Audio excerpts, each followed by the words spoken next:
My religion is rhyme. It's poetry. I know it can be trite to say that rhymes hold might, but that's for others to care about, not me. I ride a torrent of verboseness, and it gives me that closeness I've been seeking in my language and ideas too often buried.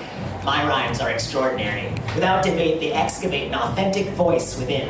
I want to rhyme like Alexander Hamilton, like Shakespeare and Frost, like Eminem, like a boss, like a tossed salad of ingredients that still makes a meal when you're hungry, you're not choosy. Appeal can be found in packed rhymes for lunch and a boozy word brunch, where for most morsels you munch, you're left woozy a bunch you've ravenously devoured, perhaps overeaten, and then scrunched like a jacuzzi has beaten you for hours.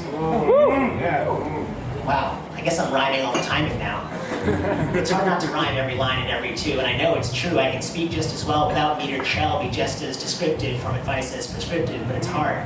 It's hard not to rhyme when it feels so sublime to hear those lovely little things ring at the ends of sentences that sound so good next to each other, more akin than a mother, more like a twin than a brother. And it's not a crime. It's not a crime to rhyme. Nor is it a sign of thickness or denseness. It's not a sickness or infection. It's not senseless to gain direction by predicting inflections. It's a art form, though, that's often tiresome to teachers and critics and peers, and some other creatures, and sometimes in the silence of night, I ask myself if they are right.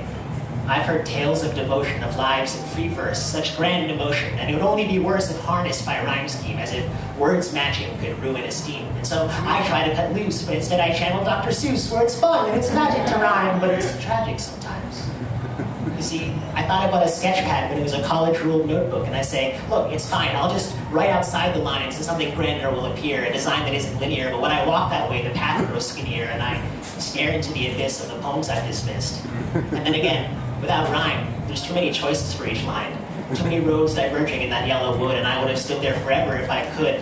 I'm not a poet comfortable making decisions, and perhaps not bold enough, and so precision permeates all my stuff through and through, and it sounds nice. It entices the ear. We hear music and it tries to make careers out of sonnets, sestinas, when they're really instruction manuals to help me spark the flow, start the show, park the bow, and resort to machine gun fire, inspired to lift spirits higher, learn to fly, or keep the pyre well lit so people far away will get the signal.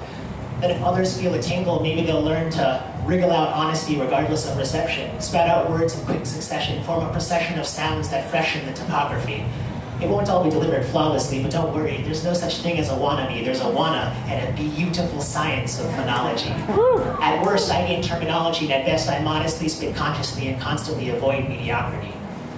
I've seldom been here, and before I overstay my welcome, I just want to be clear, whether I'm a contender or an offender, or just a venter for a time, I wouldn't have even entered if it hadn't been for rhyme.